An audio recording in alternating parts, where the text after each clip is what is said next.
စရုပ်ထားပိုင်းရှင်မပြူကျိန်စာတဲ့ဒီကံရှိတ်အာစီနာဝါစစ်ကိုဆက်လက်ပြီးတော့တင်ပြသွားမှာဖြစ်ပါတယ်1824ခုနှစ်ဇန်နဝါရီလတွင်အင်အား6000မှ9000ခန့်ရှိသောမြန်မာတပ်မတော်ကြီးသည်မဏိပူရနယ်တွင်တပ်တည်စုယုံနေကြပြီဟူသောသတင်းကိုအာသန်နယ်စီလီဟာမြို့ပိုင်ဘင်္ဂလားအစိုးရထံအစီရင်ခံသည်မေဂျာနျူတန်ကိုကဲသည့်အင်္ဂလိပ်တပ်ကစီလီဟာစစ်မျက်နှာမှနေမြန်မာတပ်များချီတက်လာပါကတိုက်ခိုက်ရန်အသင့်ပြင်ထားစေသည်ဘင်္ဂလားအစိုးရ၏ညွှန်ကြားချက်ကြောင့်အာသမစစ်ကြည်လာသောမြန်မာတပ်များသည်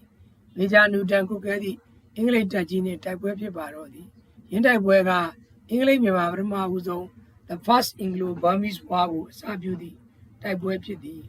မြန်မာတပ်များသည်ဘင်္ဂလားနယ်စစ်ကောင်းမြို့ကိုသိမ်းယူနိုင်သည့်အထိရောက်ခဲ့ကြသည်ဘင်္ဂလီအသွင်ပြောင်းဒုက္ခသည်များရန်မုံငွေဇကားကြီးကိုရှိတ်ဟာစီနာကိုပိုင်ထုတ်လုပ်ဒါရိုက်တာပြုလုပ်သည့်အစီအစဉ်ကိုတင်ဆက်သွားမှာဖြစ်ပါတယ်။ဒီနေ့တင်ကမ္ဘာကုလသမဂ္ဂကမ္ဘာဘေးဒုက္ခသည်များရန်မုံငွေ UNHCR မှအမေရိကန်ဒေါ်လာတန်1000နီးပါးဆင်းရဲနဲ့လာပါသောဘင်္ဂလီလူမျိုးများနဲ့သူ့နိုင်ငံအတွက်ရအောင်ရှိတ်ဟာစီနာနှစ်စဉ်အကွက်ကြကြစီစဉ်နိုင်ခဲ့သည်ကုလသမဂ္ဂနှင့်မဟာမိတ်အဖွဲ့အစည်းများသည်ဘင်္ဂလီလေစီးနှင့်ရွှေပြောင်းခြေချဒုက္ခသည်များကိုအခြေပြုပြီးဘင်္ဂလားဒေ့ရှ်အေဂျင်များကိုထောက်ပံ့ရန်တစ်နှစ်ကိုဒေါ်လာ852.4 သန်းအာစီနာအစိုးရကကုလသမဂ္ဂထံကတောင်းခံပါသည်ကုလသမဂ္ဂဒုက္ခသည်များဆိုင်ရာအေဂျင်စီအခြားလူသားချင်းစာနာထောက်ထားမှုမိတ်ဖက်များနှင့်အတူယနေ့ဘင်္ဂလီရွှေပြောင်းဒုက္ခသည်များနှင့်၎င်းတို့၏အေဂျင်တိုင်းဝိုင်းများကိုကာဝယ်ရန်နှင့်ကူညီရန်နိုင်ငံတကာအတိုင်းဝိုင်းအားအကျိုးပန်းမှုနှစ်ဆတိုးရန်တောင်းဆိုလိုက်သည်ဘင်္ဂလားဒေ့ရှ်နိုင်ငံသည်လွန်ခဲ့သည့်9နှစ်ကမြန်မာနိုင်ငံမှထွက်ပြေးလာသည့်ဘင်္ဂလီရွှေပြောင်းဒုက္ခသည်တသန်းဒီပေါရဲရောအကွက်ချပြီးလက်ခံပေးနေသည့်လူသားချင်းစာနာမှုအကြက်တဲဟုခေါ်ဆိုကာ2024ပူးတွဲတုံ့ပြန်ရေးစီမံချက်ကိုဘင်္ဂလားဒေ့ရှ်အာဏာပိုင်များ၏အစဉ်စဉ်သောဥဆောင်မှုအောက်တွင်စတင်ဆောင်ရွက်ပြီးလှုပ်ရှားလာသည်မြန်မာနိုင်ငံအတွက်တော့မစွတ်မဖို့မိမိတိုင်းပြည်ရတဲ့ဘတ်ဂျက်ရန်ပုံငွေနဲ့အခြေချစခန်းတင်များတည်ပြီး ICJ တွင်တရားစွဲခံရသည်ကမ္ဘာရဲသို့လူဦးရေတန်း190ထဲမှ1.35 သန်းခန့်ကိုပြစားကဒေသခံ2000ချီနေခဲ့သည့်ရခိုင်လူမျိုးလူဦးရေသည်2014သန်းခေါင်စင်းရရခိုင်ပြည်နယ်တစ်ခုလုံးတွင်မှ3.4 သန်းခန့်သာရှိပါသည်ရှေ့ယာစီနာအစိုးရသည်၎င်းလက်ထဲသို့ဓာတ်ရိုက်ရောက်လာနိုင်ပြီးကုလသမဂ္ဂဘေးဒုက္ခသည်များဆိုင်ရာရန်ပုံငွေကိုတောင်းခံရနှင့်ဒေါ်လာ852.4 သန်းတောင်းခံသည်မြန်မာဘက်တွင်ပြန်လာနေသည့်ဘင်္ဂလားလီဆိုသူများကလည်း6သိန်းနှင့်ဆိုပါကစုစုပေါင်းဘင်္ဂလီ2သန်းခန့်ရှိနေသည်မှာအလွန်စဉ်းစားစရာတစ်ခုဖြစ်နေသည်အဆိုပါစီစဉ်တွင်ဆက်ဆက်ဗန္ဒာရေးလိုအပ်ချက်များကိုဘင်္ဂလားဒေ့ရှ်နိုင်ငံသားရေးဝန်ကြီးမာဆွတ်ဘင်မိုမန်ကဂျနီဗာရှိအလူရှင်များထံတင်ပြထားကြောင်းဘင်္ဂလားဒေ့ရှ်ဝန်ကြီးချုပ်မိုဟာမက်တိုဖာဇယ်ဟူစိန်မာယာနှင့်ဖိလစ်ပိုဂရန်ဒီကုလသမဂ္ဂဒုက္ခသည်များဆိုင်ရာမဟာမင်းကြီးရုံးအပြည်ပြည်ရွှေပြောင်းနေထိုင်သူများအဖွဲ့ညွှန်ကြားမှုချုပ်အေမီပိုခိုင်းမင်းကြီးမြန်မာနိုင်ငံတွင်ပြိပက္ခမှာပြင်းထန်လာသည့်နေ့များဘင်္ဂလားဒေ့ရှ်နိုင်ငံနှင့်နိုင်ငံတကာစီးလုံးညီညွတ်မှုနှင့်ဒုက္ခသည်များအကောက်ပဲပေးလို့သည်ရခိုင်ကတဲ့ပုံမလိုအပ်လာနေသည်ဟုပြောပြီးလိမ့်နေပြန်သည်ပူးတွဲတုံ့ပြန်ရေးစီစဉ်နှင့်ပါတနာ119ဦးကိုစုစည်းထားပြီး၎င်းတို့နှင့်ထက်ဝက်နီးပါးများသည်ဘင်္ဂလီလူမျိုးအခြေချသည့် CSO အဖွဲ့အစည်းများဖြစ်သည်ယင်းတို့သည်နေ့စဉ်ရနေသည့်ဒေါ်လာတန်း1000ခန့်ကိုအားလုံးခွဲခြားစိတ်ပြဝေယူနေကြသည်ကောက်ကစားနှင့်ဘာရှန်ချာကျွန်းချီဘင်္ဂလီရွှေပြောင်းဒုက္ခသည်တသန်းခန့်နှင့်အစားအသောက်မိုးကကျန်းမာရေးဆောင်ရှောက်မှုတောက်သုံးရေးရရှိရေးကာကွယ်ရေးဝန်ဆောင်မှုပညာရေးနှင့်သမီးမွန်းကြောင်းဆိုင်ရာအခွင့်အလမ်းနှင့်ကျွမ်းကျင်မှုဖွံ့ဖြိုးတိုးတက်ရေးတွေကုလသမဂ္ဂကြီးကလည်းပြည်စင်ကူညီပေးရန်ရည်ရွယ်ထားသည်ရင်းချက်သည်မြန်မာတို့တဲ့ဘင်္ဂလီတို့အကွက်မြင်ပြီးအလူရှင်အင်အားကြီးနိုင်ငံများကလူခွင့်ရေးဗန်းပြနေသည့်ဆရာကြီးများကိုကဘာကျော်မြင်းလဲဆရာကြီးဒေးဗစ်ကော်ဘာဘီတက်လှင်သည့်ဘီကန်ရှိတ်ကာစီနာဝါစစ်ပြခဲ့သည့်လူအခွင့်ရေးမျက်ရည်ချူမိချောင်းမျက်ရည်ပြကြားမျက်ရည်ပြကွက်များကိုအနောက်တိုင်းကလူဖြူမျက်နှာဖြူလူအခွင့်ရေးဆရာကြီးတို့အကယ်ဒမီပေးကြမလားမသိပါ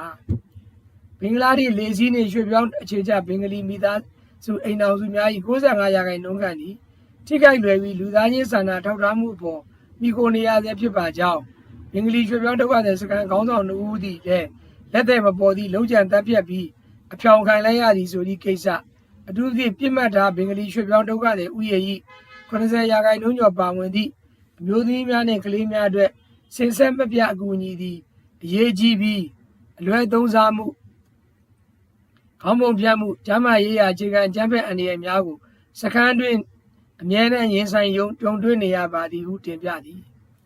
ဒုက္ခသည်စခန်းများရှိဘင်္ဂလီရွှေ့ပြောင်းဒုက္ခသည်များ၏ထက်ဝက်ကျော်သည်အသက်18နှစ်အောက်များဖြစ်ပြီးပညာရေးကျွမ်းကျင်မှုမရတိဆောက်ရေးနှင့်သမင်းမွမ်းကြောင်းမှုနှင့်ပတ်သက်အခမ်းအနားရှိသောအခွင့်အရေးများမှာအားလုံးကနင်းမြုပ်နေသည်ဟုတင်ပြသည်လူသားချင်းစာနာထောက်ထားမှုအကျပ်ဒီသည်နိုင်ငံတကာမိမောင်းထုတ်ပြမှုတဲ့ကြီးမားနေသေးသဖြင့်ဘင်္ဂလားဒေ့ရှ်အစိုးရဒေသခံလူထုနှင့်အကူအညီပေးရေးအေဂျင်စီများသည်တိုးလာနေသောလိုအပ်ချက်များကိုတုံ့ပြန်ရန်အတွက်နိုင်ငံတကာ၏ပံ့ပိုးကူညီမှုများကိုတိုးမြင့်ရန်လိုအပ်နေပါသည်မြန်မာနိုင်ငံအတွင်းတွင်အကြမ်းဖက်မှုနှင့်နှိမ့်ဆက်ညှဉ်းပန်းမှုများမှလွတ်မြောက်အောင်ဆိုသည့်လူ့ခွင့်ရေးဆရာကြီးများအကြိုက်ခေါင်းစဉ်ကြီးတက်ကဘင်္ဂလားဒေ့ရှ်နိုင်ငံသို့ထွက်ပြေးခဲ့ကြသည့်မူလဘင်္ဂလီလူမျိုးစစ်အမျိုးသမီးမျိုးသားများနှင့်ကလေးများသည့်အခြေခံလိုအပ်ချက်များကိုဖြည့်ဆည်းရန်ဘင်္ဂလားဒေ့ရှ်အစိုးရမရှုနဲ့မကိုင်းနိုင်ရုန်းကန်နေရပါသည်အကြက်တဲ့အန္တရာယ်များကြားရောက်နေပါဆို၏ဟာစီနာ၏စကားဆက်များသည်ဘင်္ဂလီလူမျိုးများမသိသည့်နိုင်ငံတကာအဆင့်အဖွဲ့အစည်းများထံ၌မယိုးဤနိုင်ကဲ့သို့ဖြစ်သည်မလုံခြုံမှုနှင့်သဘာဝဘေးဒဏ်များကြုံတွေ့နေရသောလူစည်းကားသောစခန်းများနှင့်လူသားချင်းစာနာထောက်ထားမှုအကူအညီများမိခိုနေရသည့်ဘင်္ဂလီရွှေ့ပြောင်းဒုက္ခသည်များရှိနေသေးအောင်အမြဲမပြတ်အနောက်မျက်နှာပြူဆရာကြီးများကိုသွေးထိုးလှုံ့ဆော်ထားသည်နိုင်ငံတကာအတိုင်းဝိုင်းကစခန်းများရှိဒုက္ခသည်များအတွက်အသက်ကယ်ရေးအသက်ရှင်သန်ရေးထောက်ပံ့မှုများပညာရေးကျွမ်းကျင်မှုသင်တန်းများနှင့်သမင်းမွမ်းကြောင်းခွင့်လန်းများဖြင့်ယင်းနှိမ့်မုန်းနယ်မှုများဆက်လက်လှုံ့ဆော်နေဆဲဖြစ်သည်ဒီဇင်ဘာလဂျနီဗာတွင်ပြုလုပ်ခဲ့သောကမ္ဘာလုံးဆိုင်ရာဒုက္ခသည်များဖိုရမ်နှင့်ထိုကဲ့သို့ဒုက္ခသည်များတဲ့ဂရိကဝတ်များပြည့်စုံရတဲ့ရှေ့ဟာစီနာခြေလမ်းများတွေ့ရန်လိုသည်မိမိကိုယ်ကိုမိကိုမှုအားမြင့်နေရန်နှင့်အန္တရာယ်ကြီးသောလေစီးဒုက္ခသည်အရေးထွက်ကိုဘင်္ဂလားဒေ့ရှ်နိုင်ငံမှမကျွေးနိုင်မမွေးနိုင်ငတ်ပြတ်နေသောစုပ်ပြတ်နေသောဘင်္ဂလီများသည်နေ့စဉ်ထွက်ပြေးနေသည်များကိုလည်းကမ္ဘာကသိအောင်လုပ်နိုင်ငံတကာအစည်းအဝေးများနှင့်ဂျနီဗာလူ့အခွင့်အရေးအစည်းအဝေးများတွင်ရှေ့ဟာစီနာတက်ရောက်ပြောကြားတဲ့မိန့်ခွန်းကိုဒီနေရာမှာအထူး highlight လုပ်ချင်ပါတယ်ဒါမှလည်းဘင်္ဂလီအစိုးရလက်ထက်ဝန်ကြီးချုပ်19နှစ်ဖြစ်သွားသောရှေ့ဟာစီနာ၏အလွန်လူလဲပန်ကာကြသည့်ကမ္ဘာကိုဂျင်းထည့်သွားပြီးတော့သူ့နိုင်ငံကိုတစ်နှစ်ကိုဒေါ်လာ1ဘီလီယံဝင်ရောက်အောင်လုပ်ကင်သွားတဲ့အချက်များကိုမြန်မာပြည်သူလူထုနဲ့လူငယ်များသိဖို့ကျွန်တော်တို့တင်ပြဖို့လို့သူတင်ပြသွားတဲ့မိန့်ခွန်းရဲ့အထိပ္ပယ်ရှိတဲ့အတူကတော့ဒီတိုင်းပါပဲရိုဟင်ဂျာများကိုမိမိတို့ဘင်္ဂလားဒေ့ရှ်တိုင်းပြည်တွင်အနာဂတ်တောက်ပစေမည်မျှော်လင့်ချက်များပေးကြစို့ဆိုတဲ့ခေါင်းစဉ်နဲ့ကုလသမဂ္ဂညီလာခံမှာဗီဂန်ရှိတ်ဟာစီနာဝါစီတက်လိန်တဲ့မိန့်ခွန်းမှာဥက္ကရာကြီးရှင်မြန်မာနိုင်ငံမှာအတင်းအကျပ်နေရာပြောင်းရွှေ့မောင်းထုတ်ခံရသောရိုဟင်ဂျာများကိုလူသားချင်းစာနာမှုရဘင်္ဂလားဒေ့ရှ်နိုင်ငံကခိုလုံခွင့်ပေးခဲ့ကြောင်းကျွန်မပြောကြားခဲ့ပါသည်သို့သောကမ္ဘာတိုက်ဝန်းသည်ရိုဟင်ဂျာအစုဝေးပြောင်းရွှေ့ခံရပြီး6နှစ်ပြည့်သည့်အခြေအနေကိုအခုမြင်နေကြရပါပြီဒီခုချိန်တွင်ဘင်္ဂလားဒေ့ရှ်အတွက်အလွန်မခံမရနိုင်မထိန်နိုင်မကိုင်နိုင်သည့်အခြေအနေကိုဖြစ်လာပြီးဟုတင်ပြသည်ဘင်္ဂလားရိုဟင်ဂျာများသည်ဘင်္ဂလားဒေ့ရှ်ရှိနေစေအချိန်ကြာရှည်မှုကြောင့်စီးပွားရေးပတ်ဝန်းကျင်လုံခြုံရေးနဲ့နိုင်ငံရေးပေါ်ထိခိုက်မှုများဖြစ်ပေါ်နေကြောင်းသူမကထပ်မံသွေးထိုးလိုက်ပြန်သည်ပြန်ပို့ရေးအခြေအနေမသိကြမှုများကြောင့်အကျိုးဆက်မကောင်းများဖြစ်ပေါ်နေပြီးအကြမ်းဖက်ရေးကိုအားပေးနိုင်စေသည်ပြဿနာများဆက်လက်ရှိနေပါကထိုဘင်္ဂလီနယ်စပ်ဒေသတစ်ခုလုံးနှင့်ထို့ပြင်ကျိုးဆက်များဖြစ်လာနိုင်သည်ဟုပြောသည်ဒီနေရာမှာရိုးဆိုတာကိုဘလို့ရိုးလဲဆိုတာကိုစလုံးပေါင်းပြောင်းပြီးတော့ပြောသွားမှာဖြစ်ပါတယ်အဲ့ဒီချိန်ကဒေါ်အောင်ဆန်းစုကြည်ရဲ့ NLD ဆိုတာလက်ထက်ဖြစ်ပြီးပြန်လည်လက်ခံရေးစကားများကိုတာမန်ရခိုင်လူထုစင်းရဲသားတော်မနေနိုင်သည့်အိမ်ကမ်းများလုံးချင်းအိမ်များရေမီးအစုံနဲ့တိဆောက်ပြီးမြန်မာနိုင်ငံတော်အစိုးရရဲ့ပြည်သူများပေးထားတဲ့အခွန်နဲ့ဘတ်ဂျက်များနဲ့ဆောက်ထားတဲ့ရွာတွေစခန်းတွေဖြစ်ပါတယ်ထိုနေရာကို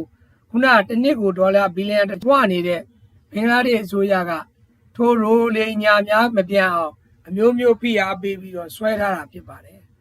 နေရာပြောင်းခြင်းခံရတဲ့ရိုလိန်ညာများသည်မိမိတိုင်းပြည်မြန်မာနိုင်ငံသို့ပြန်သွားပြီးငြိမ်းချမ်းစွာနေထိုင်လိုကြကြောင်းအဲ့ဒီအလွန်မင်းဒုက္ခရောက်နေသူများကိုမိမိတို့ဘင်္ဂလားဒေ့ရှ်တိုင်းပြည်တဲ့အနာဂတ်တောက်ပစေမိမျှော်လင့်ချက်ပေးကြဖို့နေရာပေးဖို့လိုကြောင်းဒေသတွင်လုံခြုံရေးနှင့်တည်ငြိမ်ရေးတိုးတက်စေရန်အထောက်အကူပြုဖို့လိုကြောင်းထို့ကြောင့် UN ဖွဲ့စည်းများကနှစ်စဉ်အမေရိကန်ဒေါ်လာတန်850မှ950ပေးရရန်တောင်းဆိုကြောင်းရရှိမှုဖန်ကတောင်းဆိုမှုတဲ့အနည်းငယ်နည်းပြီး80ရာခိုင်နှုန်းသာရကြောင်းထို့ကြောင့်မြန်မာငွေနဲ့ပြန်ပြောရင်ထိုငွေရာဆိုလို့ရှိရင်တန်4000ကျော်ရှိမှာဖြစ်ပါတယ်ဒီစင်းကကုလသမဂ္ဂကနေတောင်းခံရရှိတဲ့ဖြစ်ပြီးမြန်မာပြည်သို့ပြောင်းရွှေ့ပြရတာလည်းတွေ့ရမှာဖြစ်ပါတယ်ထို့ကြောင့်မလို့ရှိတ်အာဆီနာ